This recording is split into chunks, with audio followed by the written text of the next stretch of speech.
Hold on, wait. Lola is here for Nutrition Demystified.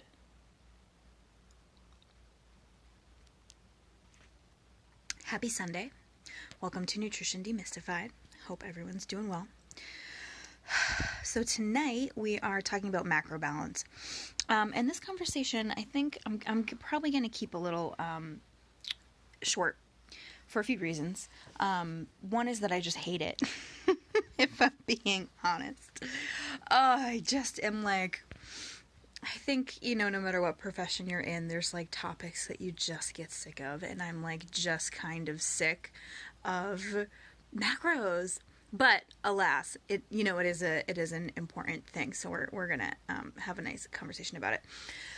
So the tricky thing with talking about macros is that for a lot of people, the answer is it depends.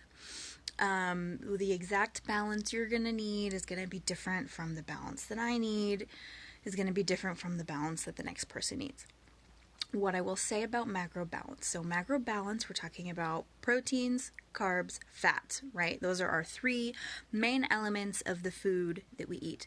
And what I want to point out is that macros don't exist. I keep shaking my camera to make a point.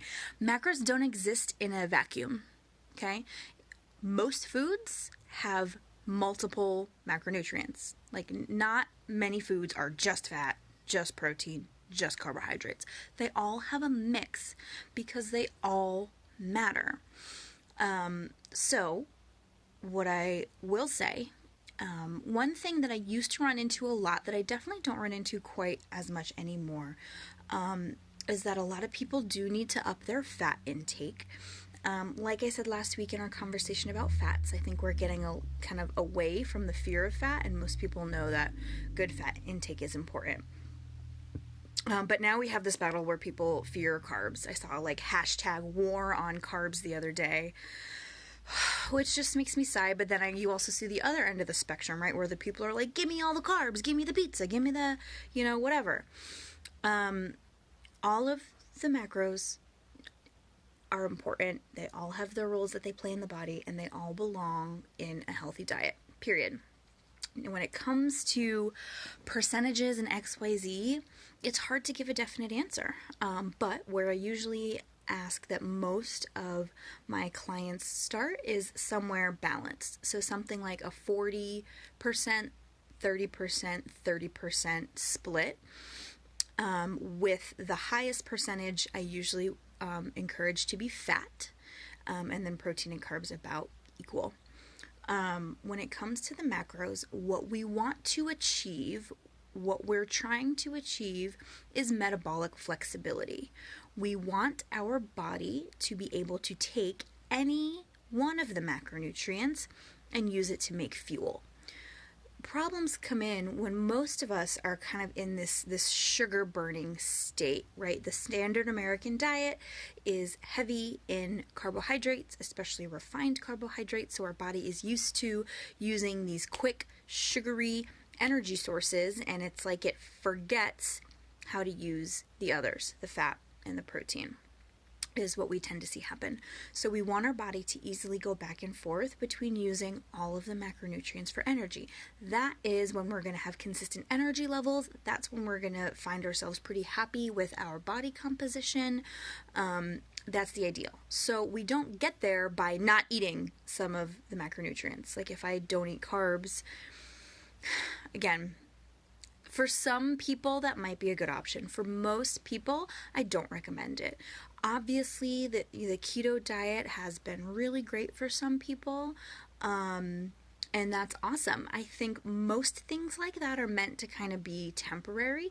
They're meant for us to kind of overcorrect in one direction because we were, way too far over the other direction.